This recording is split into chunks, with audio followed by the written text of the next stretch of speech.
Aw. Okay, hey everybody, welcome. It's Ed Tech Chatting 2. This is episode number 60. And just so you can see us, there we go. Hi, I'm Diane Smokorowski, and this is. Micah Brown. And with us we have the amazing. Karen! Hey, and Ethan! And Mike just had to step out of the room, so hopefully he'll be back here in just a little bit. But we are excited to share some good news from Mike, right? Yes. All right, Karen, spill the beans. Oh, sorry about that. I had a little guy come and join me. About Mike, right? Yes. He is one of the top 10 finalists for the Global Teacher Prize for 2016. Yay! And one of only two from the United States. So go, Mike. He's a rock star. What do you love about Mike? I love his passion for people. I mean, students, teachers, just for people. Absolutely. Karen, what do you love about Mike? I love that he's absolutely humble, kind, sweet, and he's willing to help anybody who asks for his assistance or listen, and he just inspires and empowers teachers and students. And I love the fact that he always tries to find an emotional connection to the learning. And that's sort of his passion. He dreams big, and that's the best kind of teacher there can be. So, yes. Yay for Mike. One more time. Yay! Okay. Yay! So, Karen, we're going to give you a quick update of what we had an opportunity to do last week. We had a chance to talk with Projects by Jen Wagner.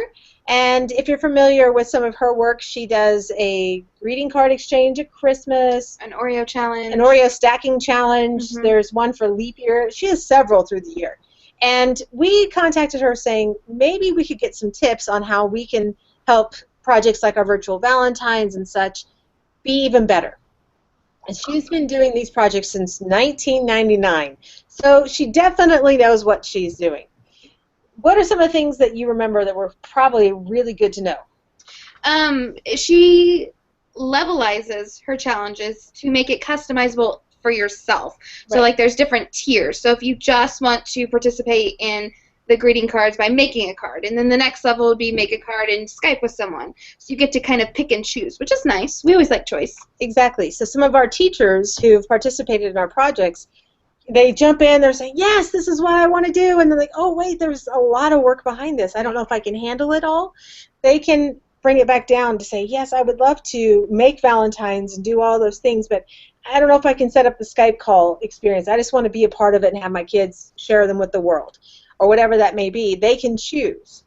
Or they have a choice of different communications. Do we want to just communicate by email? Do we want to do a Twitter connection? Do we want to do a Skype connection? They can check through those, and then she can group them, and it's done through the Google form. It automatically groups them by sheet, depending on how they fill out the form. Does that make sense? That sounds exciting. I want to learn how to do that. You But can yes, some little tips about that. I need to dive. Alice Keeler, Alice Keeler's genius. she's genius, had some tips on that, so I need to dig deeper into that. But yeah, So possibilities. So if I understand this correctly, they fill out the form, and if you check this one box, your name jumps to a different sheet in the spreadsheet, so maybe on the next tab over, and it just automatically categorizes you. So that's pretty amazing. I was Go going to ahead. say I love that idea because it'll reach more teachers based on their comfort level, and you can get started small and work your way, to something a little more advanced. Or if your campus blocks Google Hangouts and blocks Skype, you can still participate. You still have an option. Yeah, I love that. I thought it was genius. And we were having trouble with our virtual Valentines, and all of the friends who've just started subscribing to us for being a part of virtual Valentines, howdy, hey, we're so excited to have you join us. And we do want to apologize up front. As we had our form filled out, it was generating a Google spreadsheet of all of the folks' information. So I could just copy the entire list of emails and mass distribute something out to everybody. But there's a problem with that. Google was doing what? Basically blocking, calling us spammers, kind of a thing. Yes. So a lot of that, what did she say the max was, like 250? 50. If you send out an email to more than 250 addresses, they go to their spam folder. Automatically fills junk folders up. Yeah. So we didn't know that until we talked to her later, saying there's something wrong here. What should we do? So she has done two little tricks for that. she sends things out in smaller bulks at like 100 at a time, so that we can do to make it a little bit easier. Mhm. And the other thing is, if they're in the United States, she uses the Remind app and says, if you want to be a part of this project and you're really ready to jump in and go deeper, whatever your comfort level is, sign up for our Remind piece, and then you'll get text messages to say, hey, check your email. It might be in spam, but we just sent something out for you to check out. I thought that was kind of genius, too. I love that, too, because even for the following year, we can just remind them that it's coming up as well. So it would help for the following year as well. Ooh, good idea, Karen. I like that. Very much. Now, our international friends will still get email because their phones won't work in that environment, but the majority of our friends usually are American setup, so I was kind of excited about that. Was there anything else that you remember that was really kind of like, oh? Those are the two that stuck out the most. Mm-hmm. But I think there's ways that we can, we're doing great things. How can we take it to the next level and make it even bigger? And we're ready. 434 classrooms participating. Total happiness. What did you notice when you're following the hashtag, Karen? Okay, so I followed the hashtag. I can even follow the hashtag now if I want. I noticed that students and teachers were sharing their virtual Valentines, and I noticed that I guess classes were communicating back and forth. I noticed there were lots of tools that I don't know about or I haven't used that I just absolutely fell in love with, and I've downloaded those apps or bookmarked those tools just to try them out because, wow, I mean, our students are just so creative. What stuck out to you, Karen? What tool or tools? Okay, well, so I know Bunsy is one that I want to explore a little more. I've downloaded and I haven't utilized it a whole lot, and then I saw a couple Adobe Slate projects that I haven't used Adobe Slate, and they were beautiful and just great stuff. What'd you notice? I loved Steve Oslander's app smash with Doink. He took his virtual Valentines on a virtual field trip of his school and his community using the Doink green screen app. Was that the one where he was interviewing different students in different classes? Yes. Yes, I love that one. It was genius. I just loved that there were, of course, the different tools, but just the way that people were creative to mash things up. So we might have seen a little Doing and maybe seen Adobe Slate, but then they might have mashed in a little Chatterpix with it, and putting all these pieces together, the possibilities were endless. I loved it. And one of my favorite connections that I saw was that our Dodia friends out in Guam. That was absolutely precious. And that was with the school that you work with. From El Paso, we had a virtual Valentine with Guam. Yeah, they were beautiful virtual Valentines. They were so precious. And they love just giving a tour of their school. So we all got to tap into what does school look like in Guam versus Texas versus, Maine or whatever. And we did have some Maine and Japan connections that were pretty amazing, too. I really enjoyed that. Did get a message from one of our foreign language teachers, a high school French teacher, and she connected with a school in New Mexico. And she said for the first time her French studying students, or language students, were excited to write in the language. And they want to continue with pen pals and go from there. So I was like, yay, awesome. There's so many good things coming down. I love it. I know even some of my teachers that didn't necessarily post on Twitter, they're not using Twitter yet, but they still participated. I was receiving emails from them about how excited their students were, and they can't wait to do this again next year. I love it. Awesome. I absolutely love it.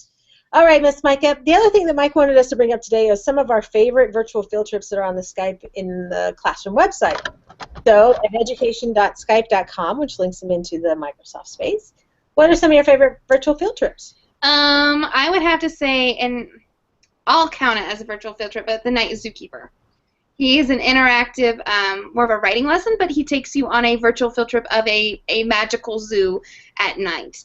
And so he gets on the call, and it's dark, and he's got his flashlight, and he tells the kids that he sees a spying giraffe.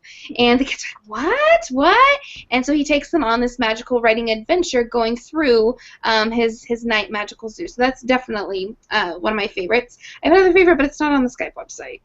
What is it? It's called Farm Academy Live. Yes. We have talked farm. I think we've talked about that a little bit before, but basically it's an entity out in California, and they will get on the camera with are on the call with your students, and they will talk about nutrition or cotton, just different agricultural experiences that kids normally don't get.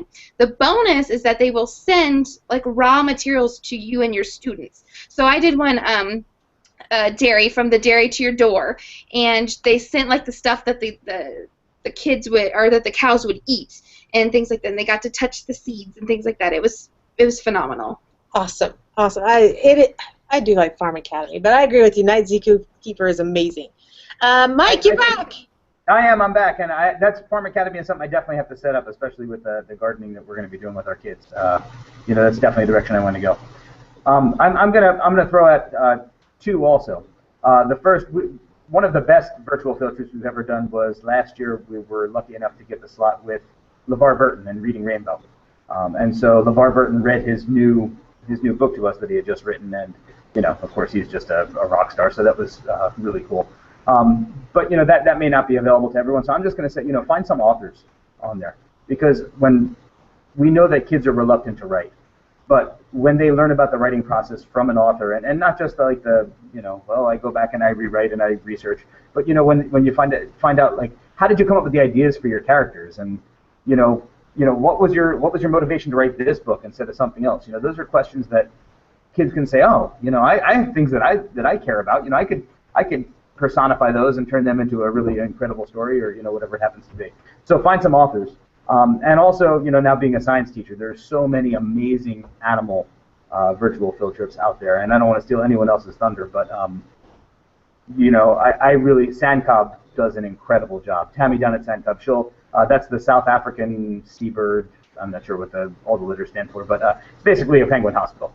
And over the course of the year, she has different penguin-themed lessons in which Princess the Penguin, or sometimes Stubby, will come on camera and actually help your kids learn the different things. So last week we just did a call with them where we learned how come penguins mate for life, which could be a tricky situation for fourth graders, but they handled it beautifully, and it was fantastic for kids to learn that even though penguins stay together for life, it's not because of love like like people may. It's there's very good biological reasons for it, and it has to do with their adaptations down there. So that they do an amazing job.